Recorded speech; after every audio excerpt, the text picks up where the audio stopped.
All right, good afternoon. Good afternoon. It's Carl and my partner here, Dan, with Athena Protection. It is November the 9th, 2019.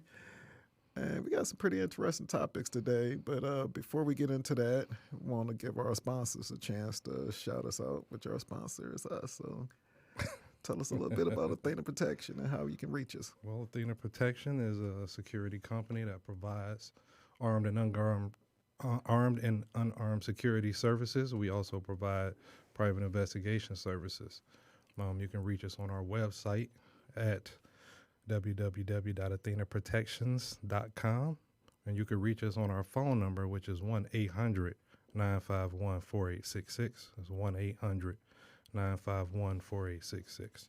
Oh, okay. And you can but you can reach us on all social media at athenaprotection.com or Athena Protection Service, Services. Yep. So that's awesome. So, hey, check us out. Like I said, on all social media. That's Twitter, Facebook, Instagram, YouTube, and I'm sure something else down the road. But anyway, Dan, what you got on your mind today? What are we going to talk about? Today we are going to start off talking about suicide, and we're also going to talk about post-traumatic stress. And the reasons I'm bringing this up is because it's a couple reasons. Okay. Well, first day is the day before the Marine Corps birthday. I'm Absolutely. a Marine Corps veteran. Simplify to all the Marines out there that listen to us. And then Veterans Day will be on Monday. Absolutely. And suicide is an issue in the armed services, and it's something I just wanted to cover. It's a topic that's near and dear to my heart. Okay. And, we employ veterans, and we work with veterans all the time, and got veterans, other veterans in the family, so I think it's something that we need to talk about. Most definitely. And you know what, over and beyond Veterans Day, just going into the holiday season, we all know how that can be for people. Right. You know. So great topic. Right. Yep, just families in general. So I want to talk about something that I got, and this is from the American Foundation for Suicide Prevention, which briefly kind of talks about Department of Veteran Affairs and some stats that they got on veteran suicide, stating that veterans commit suicide at a rate 1.5 times greater than a non-veteran population.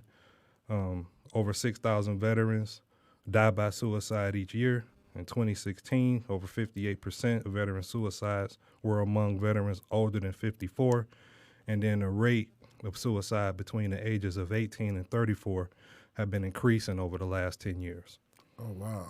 Interesting. So that's just some basics on suicide. Just anybody that's ever had to deal with it or ever had the thoughts of suicide, that you always want to reach out and talk to somebody. Usually there's always some warning signs that we'll get into in a little bit, but personally I've had not veteran. Well, actually, one of them was a veteran. Commit suicide. Oh wow! And sorry to hear that. He was in his 30s at the time, so he's in that age bracket that they're talking about. Out there, if anybody ever feel like you don't have anybody to talk to, there's tons of resources out there that you can reach out to that we will provide following the podcast, that you can call and talk to somebody and or get information to get the proper counseling help that you may need. Okay. That's most definitely, like I said, a topic that we all, if we haven't personally dealt with it, know someone who's dealt with losing a family member or a close friend or something like that to suicide. And like you said, there are some warning signs, and hopefully today we can help someone, either help someone else out or help someone who feels like they don't have opportunity to get help. Right. So some numbers that we got here, and these are just some a couple of stats that they presented. The suicide is the 10th leading cause of death in the U.S. Okay. In 2017, 47,000 Americans died by suicide. And in 2017, there was an estimated 1.4 million attempts. Then they got some additional facts. You said this was from 2016, 2017? 2017. 2017. Yep, 2017. Additional facts, we got men 3.5 times more likely than women. Highest rate is actually middle-aged white men that they produce on here. Okay. And on average, there's 129 suicides per day. And firearms account for 50% of all suicide deaths. Oh, wow. Which is why we always want to promote safety and security and make sure that, people just get the help that they need. Absolutely, because those are some staggering numbers. Right. Us men, we got to learn how to express ourselves and reach out and talk. I mean, right. I don't want to go down that rabbit hole right now, but man, when it comes to us men and doing a good job of communicating, I'm sure the ladies would clap for that, but as well as, going to the doctor on a regular basis or, seeking help when you need it. We wear we have big shoulders and we wear our pride on those shoulders, and sometimes it's okay for you to say you need help. I'm sure the people out here who love you would tell you that, most definitely. Right. So let's go over some of those warning signs and factors for suicide prevention. Right. So we talk about suicide today, which, like we said, is most definitely a great topic to talk about. But some of the things that lead to suicide, I was just looking over some of the notes here, which was very interesting, I should say, is not really one single cause for suicide. Most often it occurs when stresses as well as our health issues create certain experiences, I think, as well as people like to talk about depression as being a common condition associated with suicide. And also just it goes a lot of time, even the depression goes undiagnosed or untreated. People say they stressed and depressed and whatnot, but don't really know how to go about treating that or getting some help with it. And conditions like that, along with substance problems, so, utilizing, drugs, alcohol, most definitely can increase those feelings. But it's important to note that most people who actively manage their mental health, which we all could use some management on that, I'd say, typically go on to engage in life successfully. But again, talking about some of the warning signs, just one of them is the way that people talk. If a person's talking about killing themselves, feeling hopelessness, or having no reason to live, we also hear people saying things like just being a burden to others, or feeling trapped, or unbearable pain. And then some of the behaviors, too, when we talk about that, behaviors like,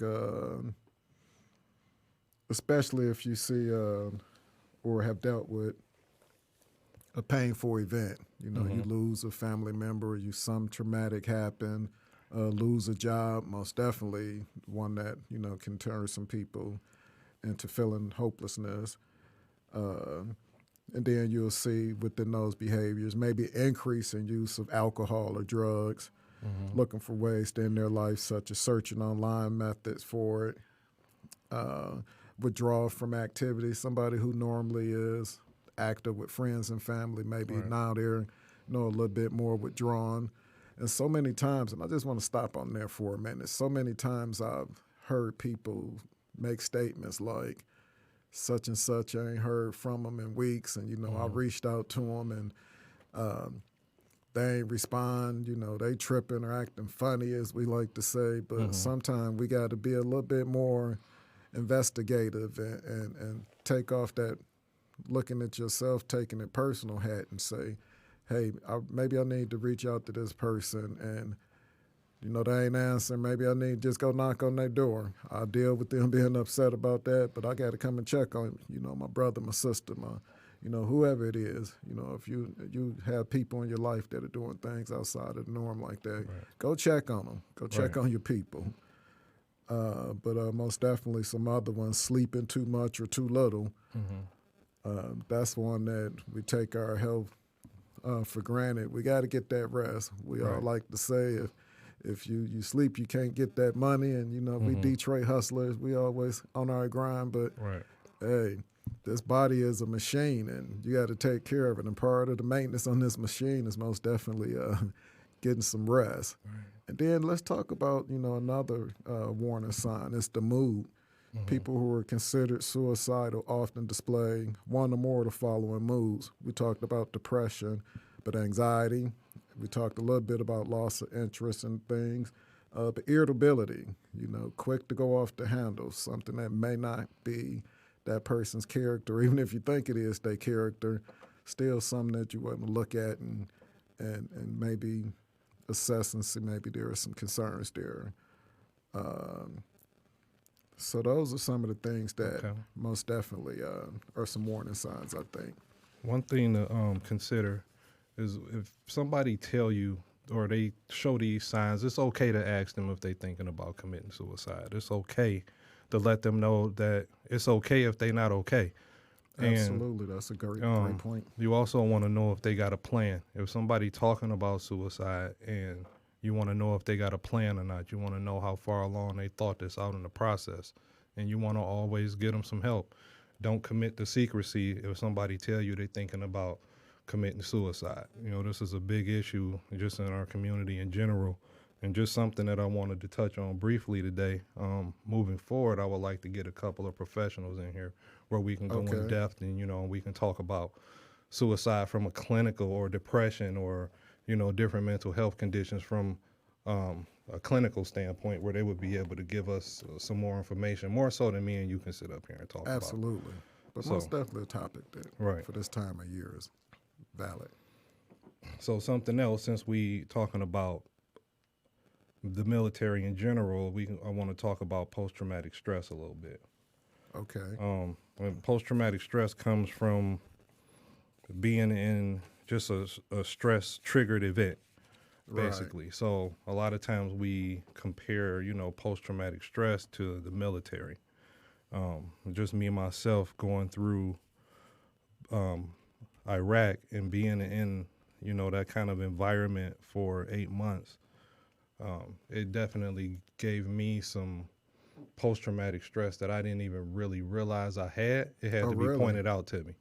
So now, when did this happen? When you were there or once you got back home? Well, I didn't really pick up on it until when I got home. When you're around a bunch of people and y'all under distress every day, y'all kind of work and feed off of each other and kind of deal with each other. But interesting. When you get home, that's when the changes in your mood, the irritability, those things kind of pick up and, your family notice the changes in you.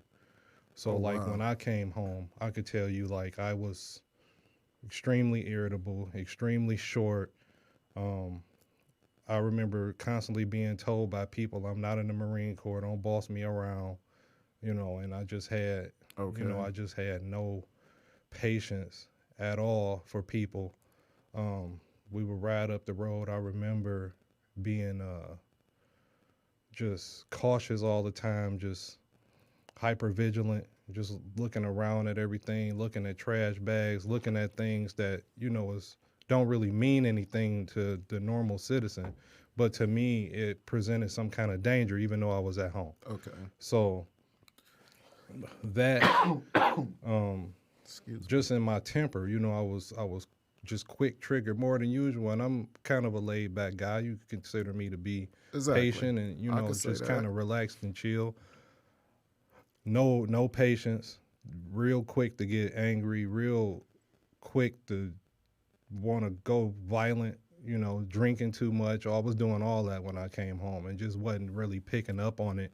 Okay. When I came home, I just thought, I'm having a couple drinks after work, or I'm asking for me, it's a simple task to be done, but it's the way I was talking, and it's the way I was moving, and the way I would get angry over anything.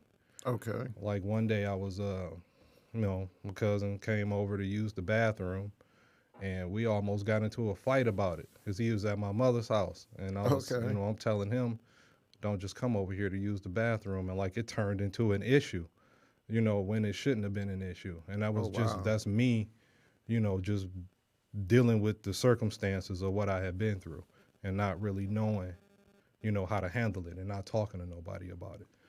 So that's why I always say that if you got some issues or you've been through some kind of combat or something, or you've been in that arena and you come home and it's, a lot of it is, if your family pick up on it, don't be too prideful to get some help and talk to somebody if you need some help. Absolutely.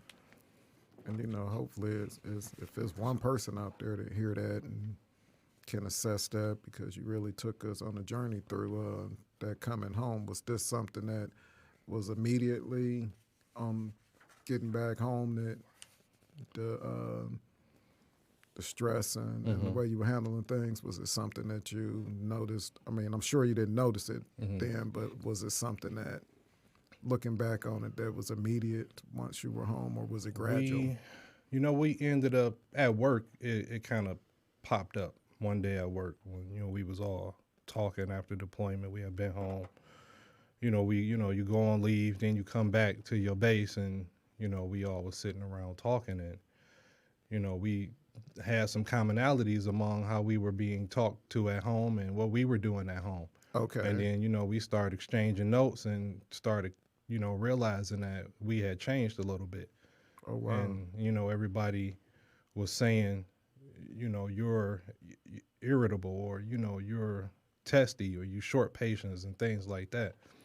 Okay. And I think, and I'm going to compare my police experience to military.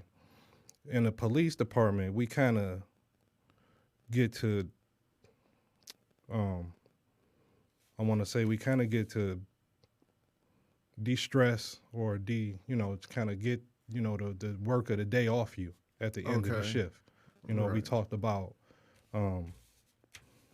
choir practice last week where, we all get Right. together, we talk about what we went through that day and, how we felt about whatever situation we went through, and we drink, and then it's kind of done with, and then we able to move on to other things. Okay. And, in the police department, your stress level is constantly up and down. You could be a high-speed chase. You could be some kind of shooting, or it could be, some kind of gruesome murder scene, or Exactly. a suicide scene. It could be all of these things within a week, or sometimes you get a couple of things in a day, that's trying on you and emotional on you, and then, you decompress at the end of the day. But when you in theater and you overseas and you with a infantry battalion, that stress level is heightened and is different from police work. It's not just that 8-hour shift. You are there all day, 24 hours a day, 7 days a week, months on end. And that stress level is much, much different than patrol. So I can't even imagine. Shout out to our veterans again. Happy Veterans Day. yeah, and I mean, just the living conditions, and it's just different overseas, and you're dealing with a lot more. And I think, I don't think we were prepared going in for what we would deal with mentally, Okay. or I don't think the preparation for going back home was proper, and being able to know what you may deal with, how you may be feeling. Exactly. You know what I'm saying? And how you can cope with it and how you can overcome what you're dealing with. You know what I'm saying? They kind of just do like this brief, and then you do a survey, and if they find you to have some kind of PTSD, then you go see somebody. But it How don't soon really. is this after you get back home? It was within a week or so they do Okay. the little answer these questions, but it's so informal. You know what I'm saying? It kind of don't hit home for what you need. You know what I'm Okay. saying? I think that instead of having that process where it's you checking off stuff in a box, You actually sit down and talk to somebody. Exactly. And kind of go over, what you experiencing and how you feeling once you get home. And they don't really, at the time, and I'm talking 10 years ago, they didn't really do that. Exactly. Okay. So. Some interesting stuff there. Most definitely, again, with it being Veterans Day, just for anyone out there that has a veteran in their life, those some topics that, or some scenarios that you brought up, just assessing yourself. Right. And even going back and sitting down with your peers or other veterans and seeing that consistency, knowing this, someone that's got a veteran in your life, especially a veteran that's been deployed, keep these things in mind. This is some important stuff where we can help someone out. Yeah. So that's veterans, that's active duty military personnel or veterans, because there's a lot of people that's deployed a lot of places and experienced many things and they still haven't gotten help. And I'm talking Vietnam and different eras of Absolutely. war, and they just dealing with it internally, you know what I'm saying? And they're not talking to people. So don't be afraid to talk to somebody and get it out of your system and let somebody know what's going on. Good point. So I got 4 types of symptoms for PTSD that I was looking up. Oh, okay. And those would be, I just want to go over real quick, because since we on the topic.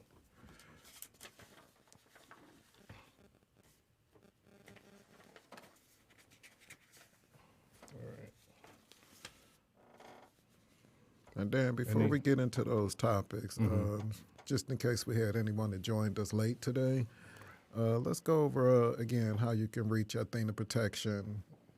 Again, you can reach Athena Protection at our website, and that's at www.athenaprotections.com. You can reach us on our 1-800 number, which is 1-800-951-4866. Or you can reach us on any social media outlet at Athena Protection Service. All right, thank you for that.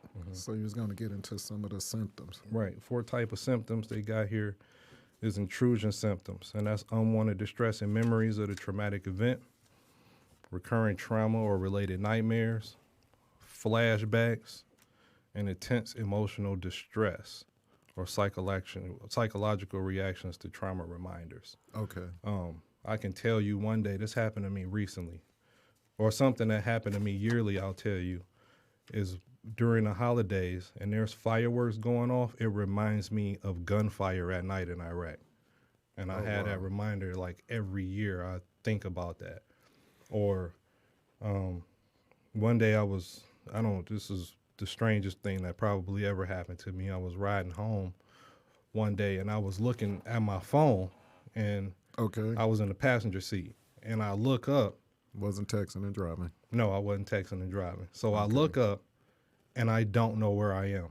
And the way the scenario looks, it looked like I'm overseas somewhere. And I immediately panic and my anxiety go up. You know what I'm saying? And that happened to me last year, I think, or the year before. It was the first time I had ever experienced something like that, where I felt like I was somewhere other than where I was at. So, interesting. These things are real and they do happen to people and nobody ever talks about it. Like, I don't really talk about it that much out in the open or with people. I just kind of deal with it, on my own. Not on my own, because I do talk to people and I do go to counseling for it. And so I do see somebody about it. That is so awesome. I am getting help. I was going to say, that's most definitely something that we have to do better. Right. Don't be afraid to ask for help. So what I want to do right now is I want to kind of turn this into our other thing that we do, and that's the foundation work.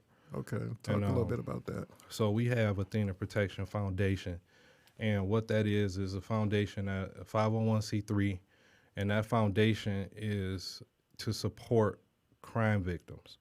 And so we're talking about PTSD, and PTSD is not a singular military issue. It's something that regular civilians can encounter and have from any kind of traumatic event. And it's something that we need to address because a lot of times people may be suffering from PTSD from their just regular life traumatic events, and we're not addressing it or looking at it, those symptoms properly. So these traumatic events can be being threatened with a weapon. It could be physical assault, sexual violence, childhood physical abuse, or accidents. Those are just some of the things that your civilian population being robbed, just Absolutely. those kind of things can trigger some forms of PTSD or different levels of depression that I don't think that we properly look at. It's a great point. Right. Too many times, especially when you live in a stressful environment, that mirrors being overseas as a active military personnel going through what they're going through. It's the same as being someplace where you feel is stressful in the day-to-day life. Like you said, you brought up some great examples. The threat of violence that you may encounter in a particular area, or with people who are going through dealing with violence in the home. I think you touched on that a little bit also. Yes, I did. So a lot of that can have some post-traumatic stress. People can get treatment. There's different kinds of therapy that people can get for that kind of treatment. And I just feel like with our work and what we're doing, I want to just bring some awareness, to these things that, that people are going through, and make sure that they get resources so that they can get some kind of help. Absolutely. So for anyone out there that's listening, man, this is a topic that's most definitely important, that people understand that just talking to somebody, saying it out loud to somebody, you never know. It's kind of like those situations when you in a classroom setting and the instructor says there is no such thing as a dumb question, because I guarantee you the question that you inquire, there's probably 2 or 3 other people that, have that same question. So if you're feeling like you, unfortunately feel like suicide is something that you possibly need to do, talk to somebody, please. Right. We can't stress that enough. Open up and talk to someone. And for anyone that's out there with family members or friends, talk to them. Do those checks on your friends. Don't just take it personal that they don't respond to you.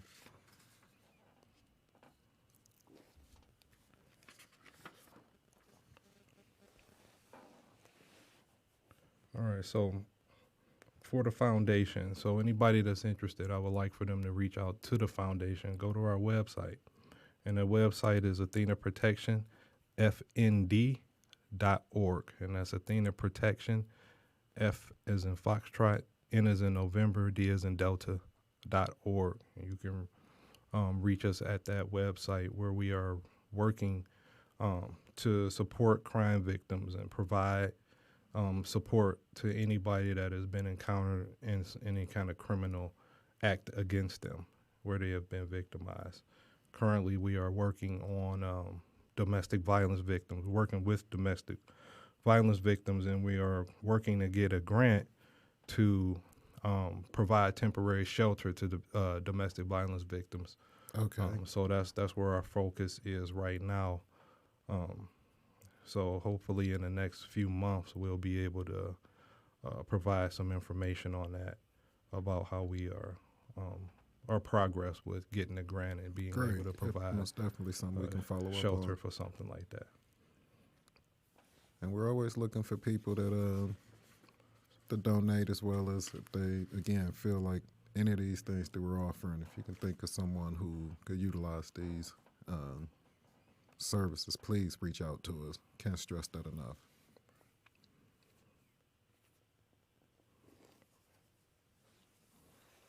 All right, so what I want to do at this point is I want to kind of go over some of the things that also trigger some mental health issues in the community. Okay. And sexual assault trauma is one of them. symptoms of that include eating disorders, sleeping disorders, it'll lead to depression, anxiety, also leads to PTSD, and it'll lead to lying, stealing, truancy, running away, these different types of issues. Again, See those type of behaviors a lot of time with our younger people, right, and feeling like they, for them, I think it's not even necessarily the embarrassment that some people may have with talking, but for them, I think a lot of time it's being scared. right.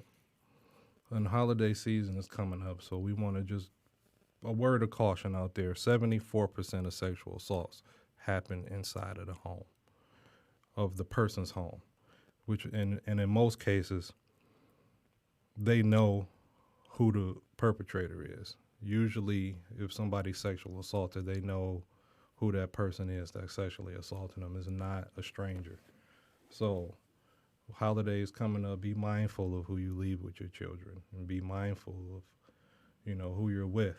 Be mindful of what you're drinking, who you're drinking with, and things of that nature. Date rape is a serious issue during the holiday season as well. So you want to make sure that you're not out drinking and you leave your drink somewhere and come back and drink it, and then you wake up Exactly. somewhere that you didn't remember being.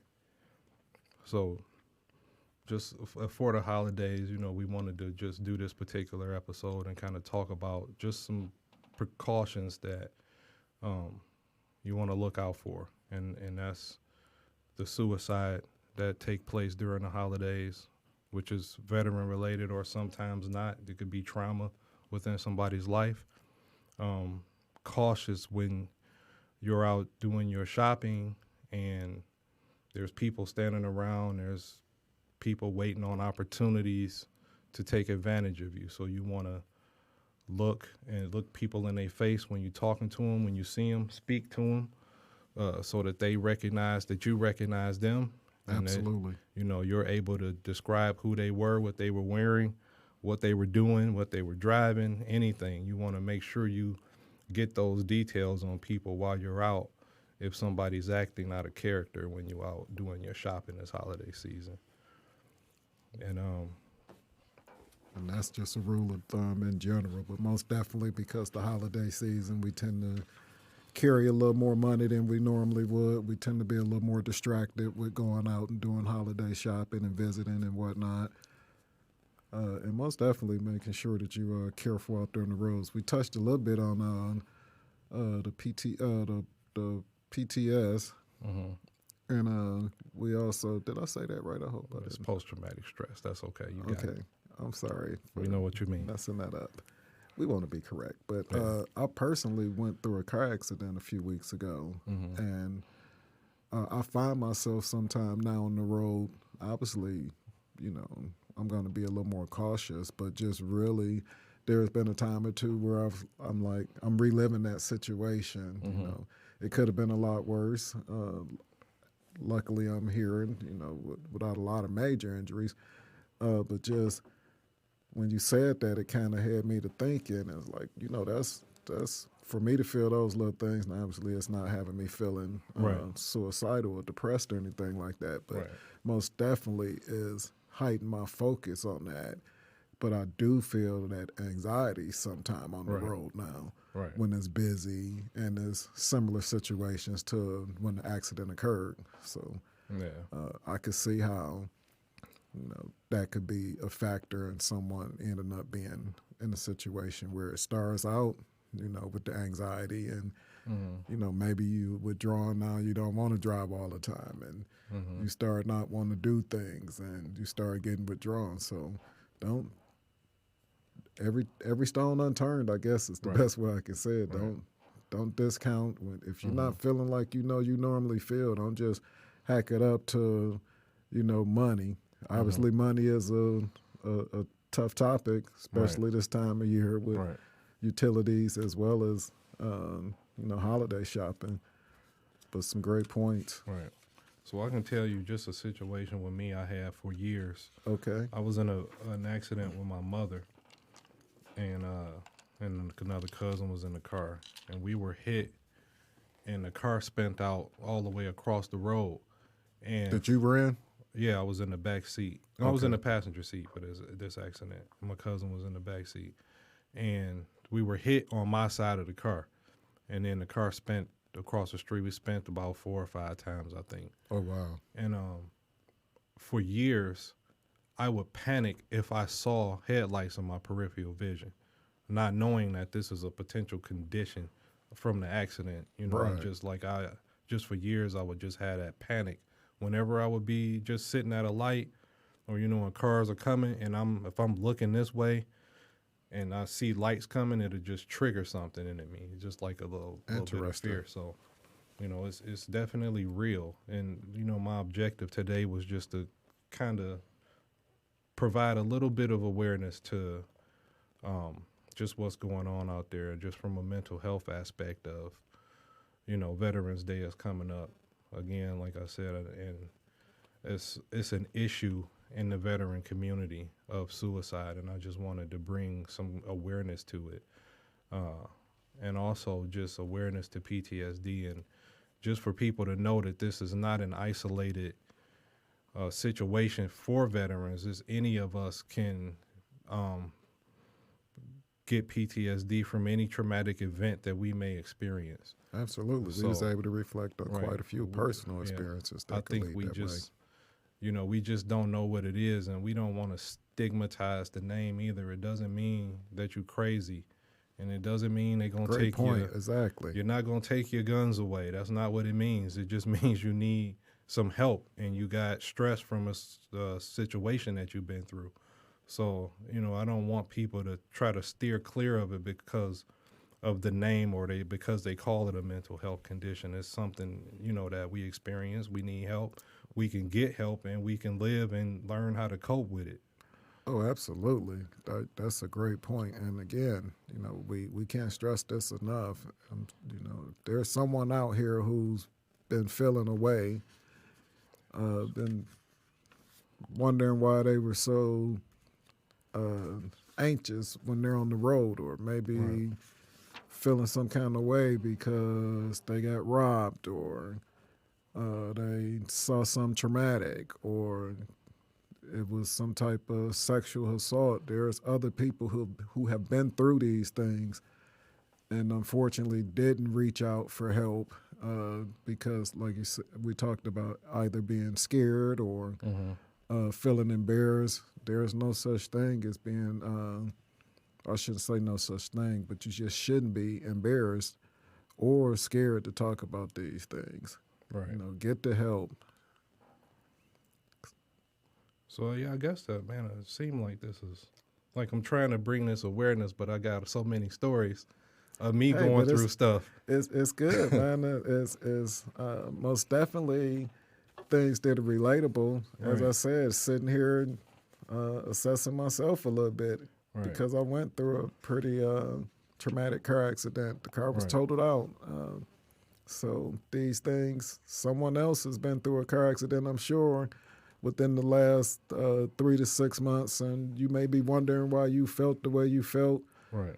And before it gets too far to hand, hearing us talk about it today, so most definitely your stories are helping someone, hopefully, today. Right. Not make that choice to think that that's the solution. So continue on. You got another story you'd like to share with us? Yeah, and I share this at every CPL class that we do because it's just relevant to the course. So in 1999, I was carjacked by a few people. There was just multiple gunmen this night. It was myself and somebody else was with me, and having a gun in my face and, you know, a life-threatening situation didn't scare me. The guy was little, and it pissed me off more than I was afraid. Okay. At the time when it happened? At the time, you know what I mean? I was never afraid, but at the time, I was so mad, like, that I was helpless. You know what I'm saying? So, like, it made me feel somebody got the drop on me, and I felt helpless about it. You know what I'm saying? And I Okay, felt anger, absolutely. and I felt like when it was over, I wanted to do something about it. You know what I mean? And it, I think it's a good thing that I didn't find them that night, and I didn't find the car, and I didn't find them. I'd probably be in jail. So, Okay, but I think what it led to was my going to the police department and wanting to help people. It led to me wanting to do something for people that's been in those kind of helpless situations, and they wasn't absolutely. able to, defend themselves, or, at the time, like, I didn't know what resources was available that I had at my disposal. So that's why we do what we do with the foundation. I want people to be able to know what's available to them, and also, we provide that security because I want to help people. And then, I was on the police department because of what happened to me. I wanted to get the bad guy. I wanted to Absolutely. catch people that were doing bad things. You know what I'm saying? So I think that's, kind of led me, to where I am today. But like I was saying, that situation, I think, gave me more like a helplessness feeling, Okay, and a lot of anger than it did like fear. Um, I don't think I experienced any stress from it. I mean, I may have, but it made me obviously hyper vigilant. Every time I went somewhere, I was always looking around and making sure that I wasn't in that particular situation again. absolutely. But having something like that happen, um, it definitely changes you and your perspective on life, and just how you kind of go about your day, and how you look at things, and how you Okay, look at people, period. So, and I know some people, they may react different to, being in those kind of situations, but it it launched me into wanting to help people, and be a force, against, people that's committing crimes, and doing people absolutely. wrong. So shout out to you for that. We so many times we had this impression of, I think more so with our police officers in this current climate. Um, we don't have anywhere near the time to touch on it, but just to talk about the stress level. And we say things like, you're paid to, Hmm. to do the job. And Right. I get it. Yeah. We got some people out there that aren't qualified to do the job Hmm. for whatever reason, but just to be able to touch base and just kind of let's think about not just ourselves, but others when we think about the level of stress that people are dealing with. And not saying that we justify any wrongs, but try to have a better understanding on Hmm. how we approach and deal with different individuals. Because Right. if we haven't heard it once, we've heard it 1,000 times. You don't know what somebody else is going through. Right. And we say that sometimes not realizing that a big one is somebody might be going through something where they really feel like they're not supposed to be here. Right. And if we can look at people not for just the outer part of it, but look a little deeper, I think we can really maybe change the narrative and help somebody out. And Right. And just for like just that police perspective, and people telling you they pay your salary and different things like that. I mean, they deal with a lot.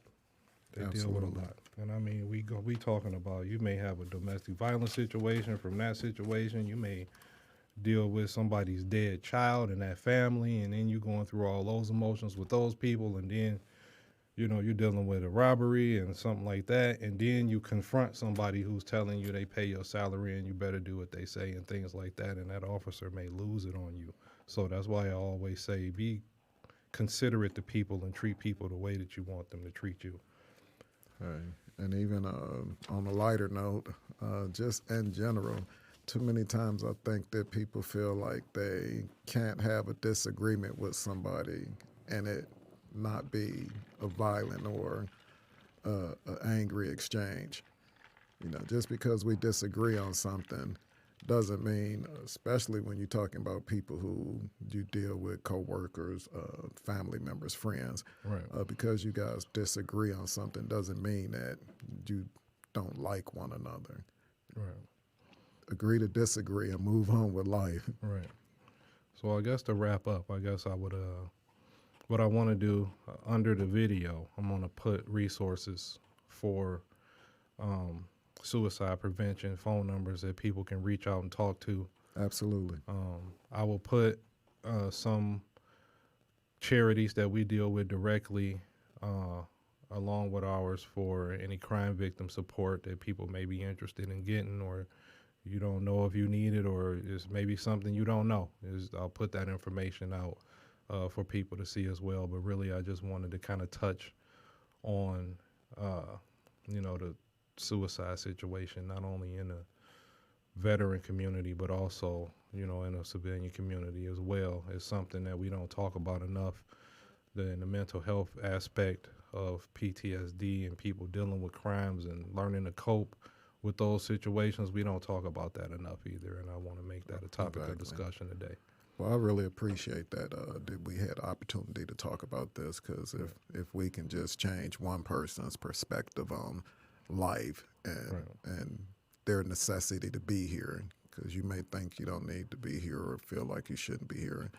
And of course, there's people that disagree with you on that, but we understand that you can't see that sometimes. Right. You can't see it, and what you can do is just say something to somebody. Right. And for the family or friends who have somebody that's different or acting differently, reach out to them, do those welfare checks. Maybe don't call the police to do the welfare check. Go do it yourself. Yeah.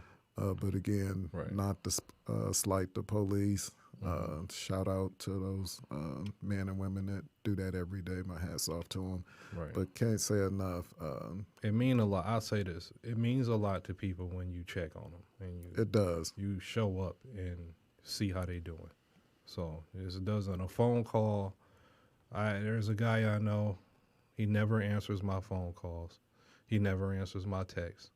But one day when I saw him, he thanked me for constantly sending messages and checking on them. That's awesome. So you may not think people care. If they're not responding, just keep reaching out and letting them know that you're thinking about them, that somebody care about them, that somebody love them. It does mean something. Right. Don't just think somebody acting funny. Right. Reach they out may to be going people. through something.